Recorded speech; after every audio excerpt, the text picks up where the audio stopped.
I never thought I'd be the kind of mother standing in court, fighting her own son. But when that envelope arrived with his name on the paperwork, trying to have me declared incompetent so he could take everything I'd built, I realized the biggest betrayal of my life wasn't coming from a stranger. My own son plotted a golpe so calculated it almost worked. Almost. Because what he didn't count on was that the mother he tried to silence still had some fight left in her. And when the truth finally came out, let's just say karma's got one hell of a sense of justice. You know, people always say a mother's love is unconditional, that no matter what happens, you'd walk through fire for your kids. Well, I did. I walked through fire, ice, and everything in between for my son, Marcus. I gave him everything, and I mean everything. But what I didn't know was that while I was building an empire to secure his future, he was already planning how to take it all away from me. And let me tell you, when that envelope showed up at my door with the court seal on it, when I read those words, petition for conservatorship, with his name as the petitioner, that's when I realized the biggest golpe of my life wasn't coming from a stranger. It was coming from the person I'd literally given life to. I'm getting ahead of myself. Let me back up. My name's Elizabeth Carson, but everyone calls me Liz. I'm 72 years old, and up until 6 months ago, I thought I had it all figured out. I built Carson and Associates from the ground up, a real estate investment firm that's worth, well, let's just say it's worth enough that people started acting real different around me once the money came in. Started from nothing, you know?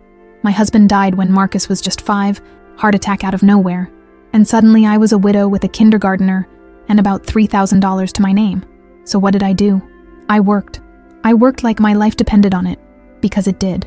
Started as a receptionist at a real estate office, learned everything I could, got my license, started flipping houses on the side with money I saved from skipping meals.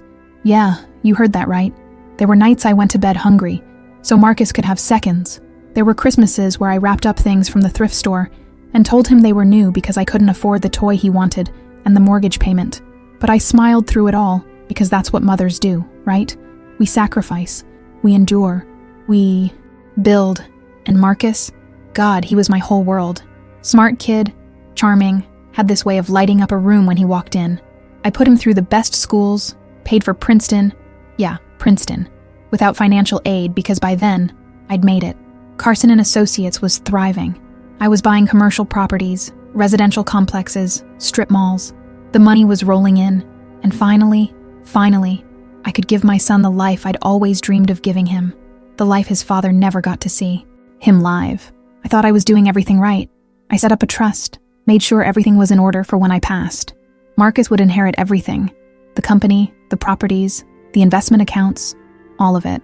I even brought him into the business when he graduated, made him VP of operations, taught him everything I knew. Honestly, I was looking forward to retiring, you know? Maybe traveling a bit, seeing Europe, actually enjoying the fruits of 40+ years of labor. I'd earned it, and I trusted my son to take care of things. But here's the thing about trust. It's like a glass sculpture. Beautiful, intricate, took years to build, and it only takes one moment to shatter it completely. It started small, little things I didn't think much about at first. Marcus began questioning my decisions at board meetings. Mom, are you sure about that investment? Mom, maybe you should let me handle the Henderson deal. Mom, you seem a bit tired lately.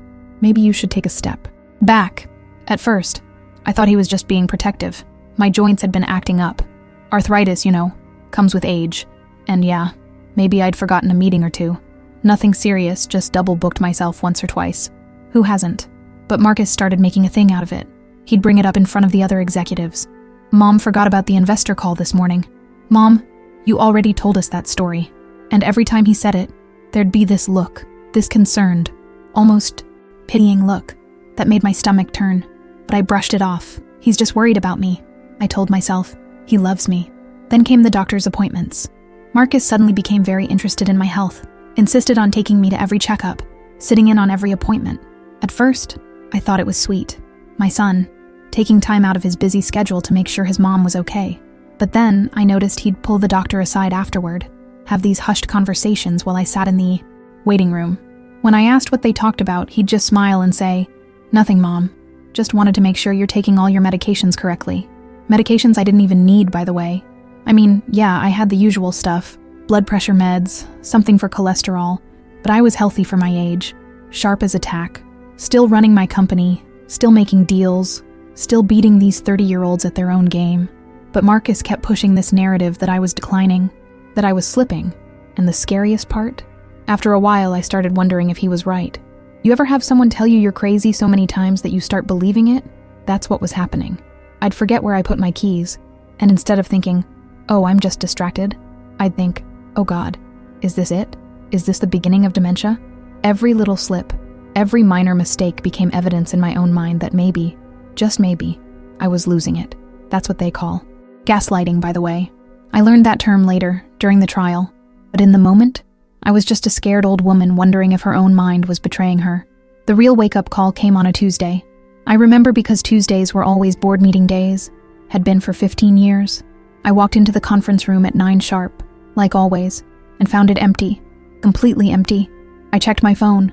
No messages, no cancellations. I walked down to Marcus's office, and his assistant, this young girl named Sophie, who always seemed nervous around me lately, looked at me like I'd grown a second head. Mrs. Carson, the meeting was yesterday. Tuesday's meeting was moved to Monday this week, remember? Marcus sent out an email last Friday. I felt my face flush hot.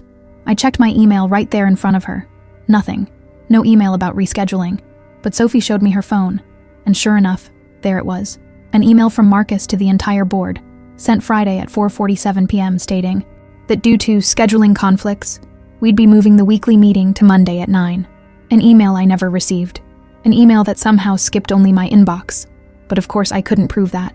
And when Marcus came out of his office with that same concerned expression, that same pitying tone, saying, "Mom, are you okay? We were all worried when you didn't show yesterday." I felt something inside me crack. I went home early that day, told everyone I wasn't feeling well, which was true. I felt sick to my stomach, sat in my living room, in the house I'd bought with my own money, surrounded by furniture I'd chosen, looking at family photos of Marcus through the years. Marcus as a baby, Marcus graduating high school, Marcus at his wedding. Oh yeah, didn't mention that. He'd gotten married 2 years prior to a woman named Vanessa who smiled a lot, but whose eyes were always calculating, always assessing. She'd barely worked a day in her life before marrying my son, but she sure had. Expensive taste. I sat there spiraling, wondering if I really was losing my mind, if maybe Marcus was right to be worried. And that's when I heard the mailman at the door. I got up, grabbed the stack of envelopes, and started sorting through the usual stuff. Utility bills, advertisements, a letter from my accountant. And then I saw it. A large manila envelope with a return address from the county courthouse. My hands actually shook as I opened it. And there, in cold, legal language, was a petition. A petition for conservatorship. A petition that stated Elizabeth Marie Carson was unable to properly manage her financial affairs or make sound decisions regarding her health and welfare, and that her son, Marcus Jeffrey Carson, was petitioning the court to be appointed as her conservator, giving him full legal control over her assets, medical decisions, and business interests. My son was trying to have me declared incompetent. The trahison, the betrayal, hit me like a physical blow.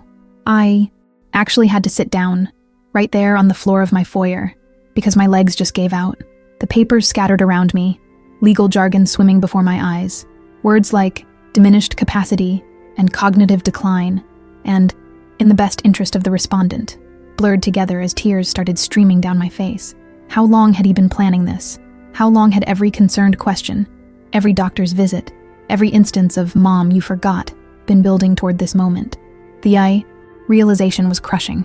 Every act of care had been strategic. Every expression of worry had been manipulation. He wasn't protecting me. He was building a case against me. And the worst part? I'd helped him do it. Every time I second-guessed myself, every moment of doubt, every time I wondered if maybe I was slipping, I'd played right into his hands. I don't know how long I sat there on that floor. Could have been minutes. Could have been hours. Eventually, I picked myself up, gathered the papers, and did what any person would do in that situation. I called my lawyer. Not the company lawyer, mind you. Marcus had made sure to buddy up with him months ago. No, I called an old friend from way back, Gerald Thompson, who'd been practicing family law for 40 years. Gerald came over that same evening, sat in my living room, read through the entire petition, and his face got darker with every page. Finally, he looked up at me and said, "Liz, this is bad. This is really bad. He's got doctors. Statements here claiming you're showing signs of dementia. He's got testimony from employees at your company stating you've been confused, forgetful, unable to perform your duties. He's even got financial records that supposedly show erratic and irresponsible spending. That's impossible, I said. I don't have dementia. Ask me anything.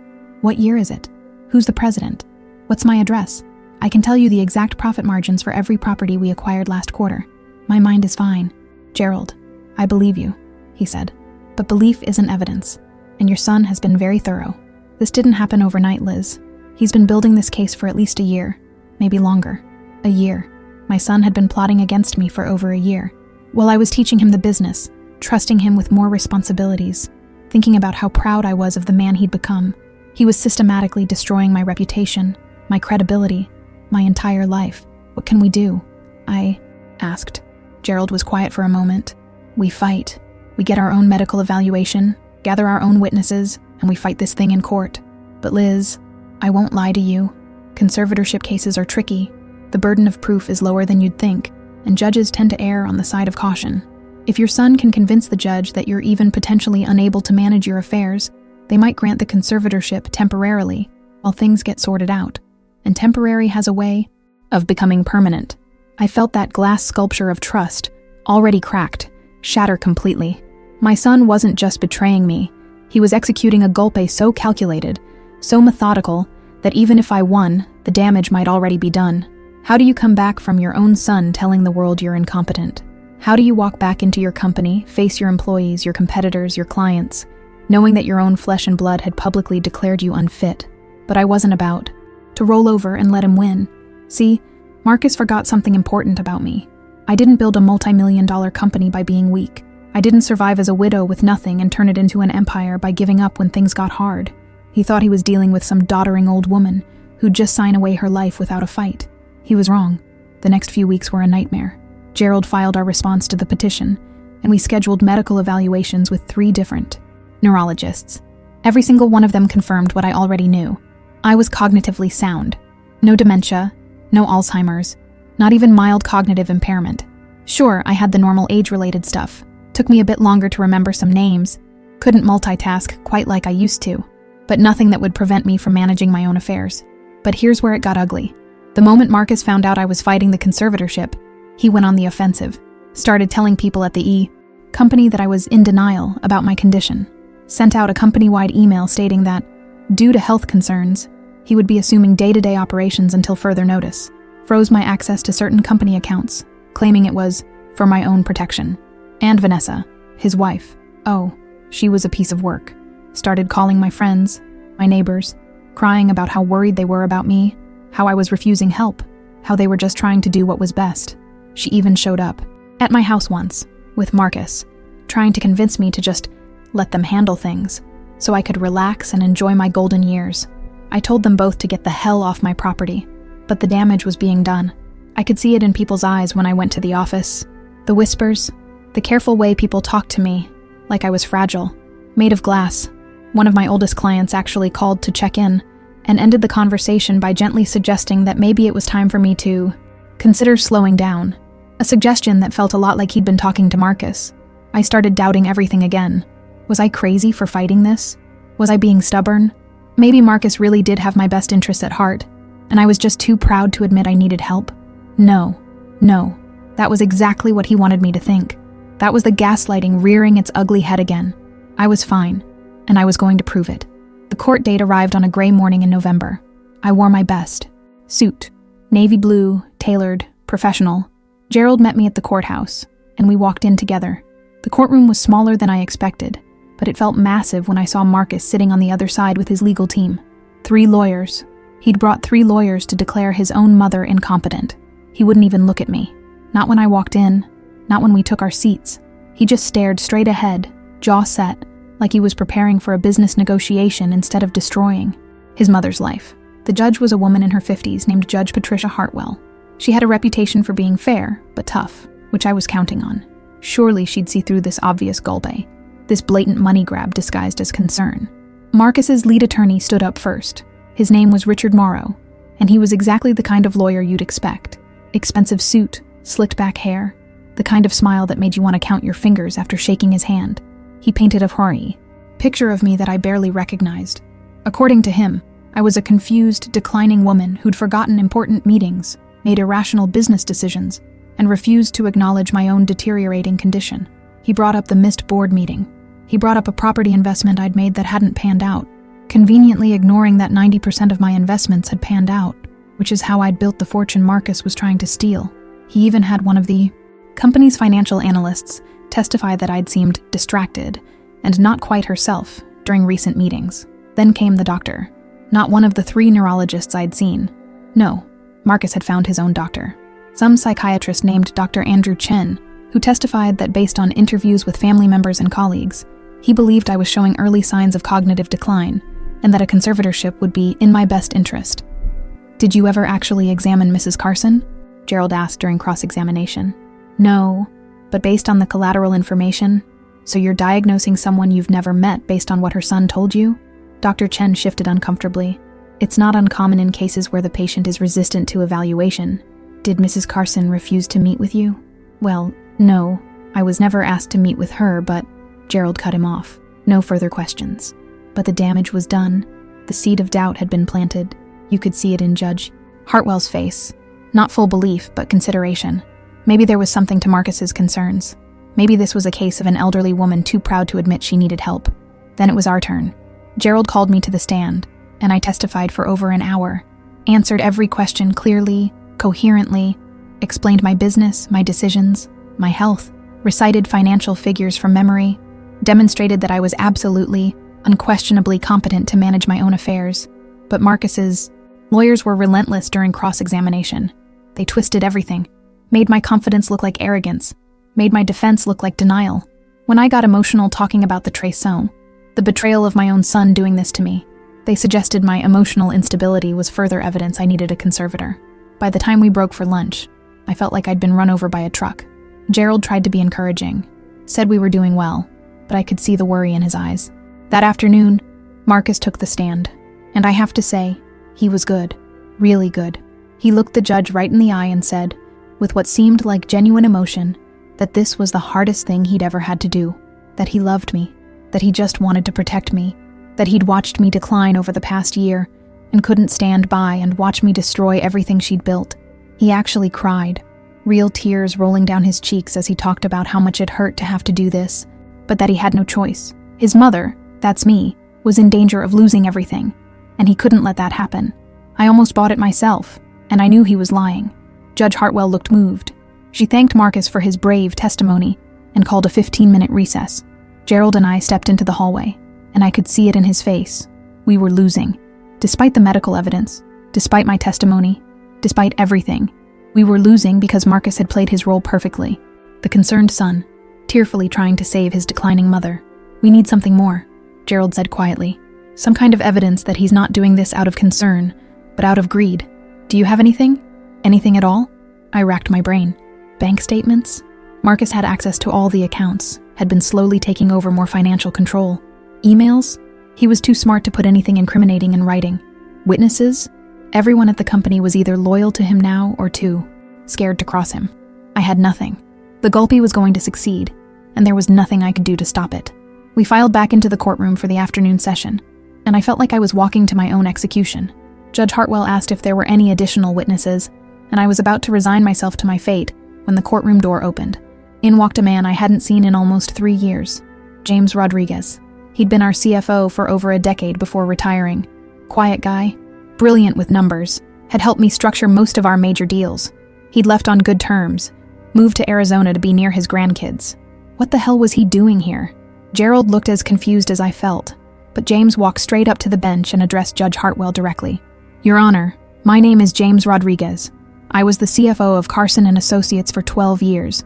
I apologize for the interruption, but I have information relevant to this case that I believe you need to hear." Judge Hartwell frowned. "This is highly irregular, Mr. Rodriguez. Are you represented by counsel?" "No, Your Honor. I'm here of my own accord. I flew in from Phoenix this morning after reading about this case in the business section, and what I have to say can't wait." Marcus's face had gone pale, like he'd seen a ghost, and in a way, I guess he had, the ghost of his own crimes coming back to haunt him.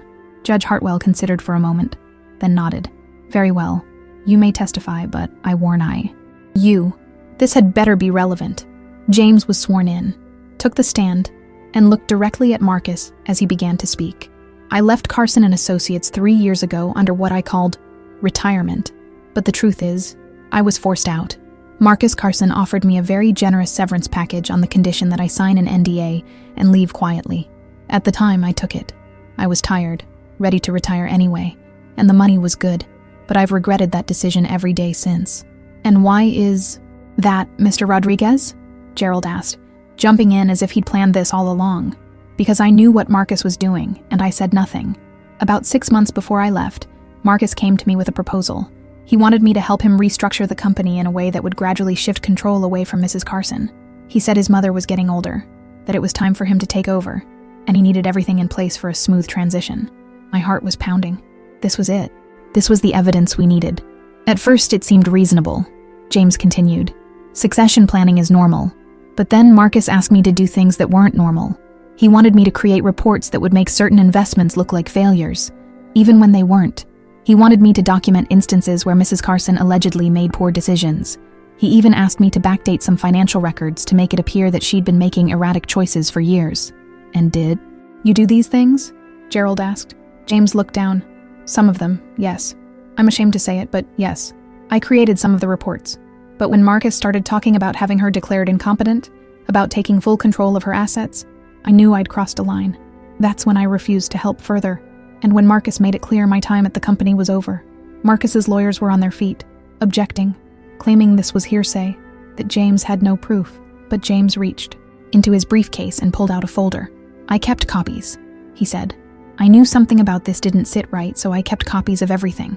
Emails from Marcus outlining his plans, drafts of the falsified reports showing the changes he wanted made, even recordings of some of our conversations. Arizona is a one-party consent state, and I made them during my trips back to visit the office. Judge Hartwell's expression had completely changed. Approach the bench, she said, and both legal. Teams crowded forward as James handed over the folder. I couldn't hear what was being said, but I could see Marcus's lawyer, Richard Morrow, that slick snake, becoming more agitated with every page the judge turned. Finally, Judge Hartwell sat back and addressed the courtroom. We're going to take a recess while I review these documents. Court will resume at 3 o'clock. The next 2 hours were the longest of my life. Gerald, James, and I sat in a small conference room down the hall. I hugged James, thanked him, asked him why he'd come back. Because I have daughters, he said simply. And if someone did to them what Marcus is doing to you, I'd hope someone would step up and tell the truth. I'm sorry I didn't do it sooner. When we returned to the courtroom, Judge Hartwell's face was stone. She addressed Marcus directly. Mr. Carson, I've reviewed the evidence provided by Mr. Rodriguez. The emails, the falsified financial documents, and yes, even listened to excerpts from the cow recordings. Would you care to explain why you asked your former CFO to create fraudulent reports about your mother's business decisions? Marcus stammered. Tried to claim it was all a misunderstanding, that James was lying, that he was a disgruntled former employee out for venganza, revenge. But it was too late. The mask had slipped, and everyone in that courtroom could see the truth. And then came the final nail in the coffin. Gerald stood up and said, Your Honor, if I may, there's one more thing. We've done some investigating into Mr. Marcus Carson's finances over the past few weeks. We discovered some very interesting patterns. He submitted bank records, showing that Marcus had been living well beyond his means for the past 2 years, that he'd accumulated significant gambling debts, nearly $500,000, that his wife, Vanessa, had a shopping addiction, that had maxed out multiple credit cards, and most damning of all, that just last month, Marcus had approached 3 different lenders about taking out loans against his future inheritance. He wasn't trying to protect me. He needed my money to cover his own debts. The trace went even deeper than I'd thought. This wasn't just about greed. It was about desperation. My son had gambled away his future and decided the quickest solution was to steal mine. Judge Hartwell didn't even deliberate. She denied the conservatorship petition immediately, right there in the courtroom, said it was clear this was a calculated attempt to defraud Mrs. Carson of her assets under the guise of concern for her welfare. She went further, recommended that the district attorney's office investigate Marcus for elder abuse and fraud. Marcus's face crumbled. All that confidence, all that acting, gone in an instant. He tried to approach me as we left the courtroom, said, Mom, please, let me explain. But I walked right past him. What was there to explain? He'd tried to steal everything from me. He'd tried to have me declared incompetent, locked away, probably stuck in some nursing home while he burned through my fortune. The only explanation that mattered was that I'd raised a monster. and I'd been too blind to see it. The aftermath was swift and brutal. I returned to Carson and Associates the next day and called an emergency board meeting, outlined everything that had happened, everything Marcus had done, showed them James's evidence, the court transcripts, all of it. Then I fired Marcus on the spot, escorted out by security, just like any other employee who'd tried to defraud the company. The board didn't object. How could they? The evidence was overwhelming. Some of them even apologized for buying into Marcus's narrative, for treating me differently, for doubting my competence. I accepted their apologies, but something had changed. The trust was gone, not just with Marcus, but with all of them. How many of them had known? How many had been complicit? I hired investigators. Turns out Marcus hadn't been working alone. Remember Richard Morrow, his lead attorney? They'd been planning this golpe together. Morrow had approached Marcus about 18 months prior with the scheme. See, Morrow specialized in conservatorship cases and had a rather nasty reputation for helping less than honorable children gain control of their parents' estates. He'd get a percentage of the assets, Marcus would get the rest, and I'd get locked away somewhere, probably drugged up and unable to fight back. It was all there in the emails James had saved. Morrow laying out the strategy, coaching Marcus on how to build a case, even recommending Dr. Chen, who, surprise, surprise, had testified in a dozen other suspicious conservatorship cases that Morrow had handled. I reported Morrow to the State Bar Association. Last I heard, he's facing disbarment and potential criminal charges. Dr. Chen lost his medical license. And Marcus? Marcus is facing multiple felony charges for fraud, elder abuse, and forgery. But prosecuting them wasn't enough. I wanted something more. I wanted justice in a form that would actually mean something. So I did something Marcus never saw coming. I restructured everything, created a new trust with ironclad protections, and then I started donating. Large donations. Very large donations. To every cause Marcus had ever mocked, every charity he'd called a waste of money, every organization he'd claimed was foolish. Women's shelters got a cool $2 million. Marcus had always said women in those situations just needed to make better choices. Addiction treatment centers, another $1.5 million. Marcus had called addicts weak people who deserve what they get. Funny, considering his own gambling problem. Education funds for underprivileged kids, $3 million. Marcus had complained about handouts his entire adult life. Medical research for Alzheimer's and dementia, $5 million. The irony of that one felt particularly sweet. The very diseases he'd falsely claimed I had were now being fought with money that would have been his. And the biggest one, a foundation in my late husband's name to help single mothers start their own businesses. $10 million to start, with more coming. Because I remember what it was like to be alone, scared, with a child depending on me. Marcus had never understood that struggle, had never appreciated what I'd sacrificed. So now, other women would get the chance I'd fought so hard for. By the time I was done, I donated nearly a third of my fortune. Marcus's inheritance, the money he'd schemed and plotted and betrayed his own mother for, was gone. Poof, given away to people who actually deserved it, who would actually do good with it. The rest, I'm leaving it to charity when I die. Every penny. Marcus won't get a dime. I had my lawyers draft a will so airtight that even if he tried to contest it, he'd never win. I even included a clause explaining exactly why, detailing his betrayal, his attempted golpe, his complete and utter moral failure as a human being. I wanted it in writing, forever, what he'd done, what he'd tried to do. I saw Marcus one more time after the trial. He showed up at my house, tried to apologize, said he'd been under pressure, that Vanessa had pushed him into it, that he'd made a mistake. He actually cried again, those same calculated tears he'd used in court. "Mom, please," he begged. "I'm your son, your only son. I know I messed up, but you can't just cut me off. What happened? To unconditional love? What happened to family always forgiving family?" I looked at him, really looked at him, and wondered when he'd turned into this person.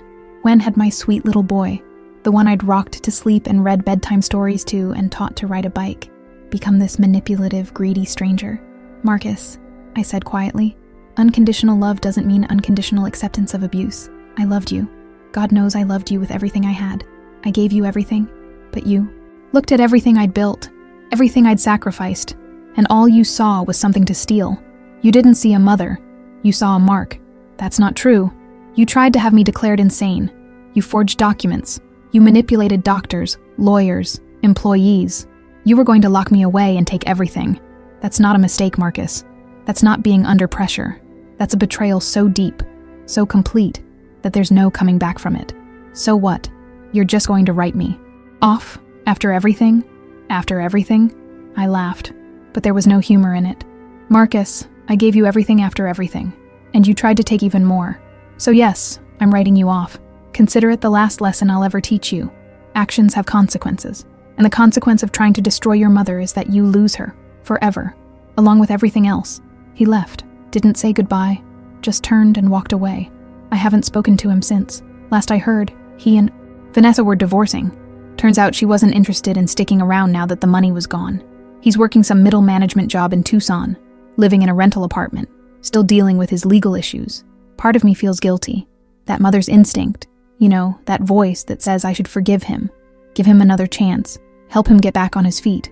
But then I remember sitting on my foyer floor with those court documents, remember the humiliation of having to prove my own sanity in court, remember the cold calculation in his eyes as he testified against me, and I remember that some betrayals are unforgivable. Some bonds, once broken, can't be repaired. He didn't just betray my trust. He tried to steal my voice, my autonomy, my very identity. He tried to erase me while I was still alive. That's not something you forgive. That's not something you recover from. Do I wish things were different? Every single day. Do I wish I had my son back, the real one, before greed and desperation turned him into someone I don't recognize? Of course. But wishes don't change reality. And the reality is that the person I loved is gone, replaced by someone who saw me as nothing more than a means to an end. So I moved on, restructured my company with a board I can actually trust, brought James back as a special consultant. He didn't want the CFO position again, but he agreed to help me rebuild the culture and systems Marcus had corrupted, started mentoring young women in business, sharing my story as a cautionary tale about trust and family dynamics in business. And you know what? I'm okay. Better than okay, actually. I'm 72 years old, running a successful company, making a difference with my donations, and I've never been clearer about who I am and what I want. Marcus tried to take that away from me, tried to convince the world, and me, that I was diminished, incompetent, less than. He failed. I'm still here, still sharp, still standing, and that, in itself, is the greatest venganza, revenge I could ever ask for. Not destruction, not seeing him suffer, but simply proving that his golpe failed, that I was stronger than his lies, smarter than his schemes, and too damn resilient to be taken down by anyone, even my own son.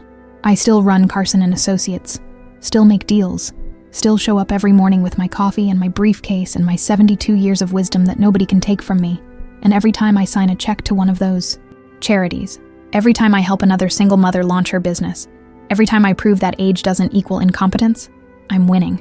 Because Marcus wanted to silence me, and instead, I'm louder than ever. The other day, a reporter asked me if I had any regrets. I thought about it for a long time. Do I regret having Marcus? No.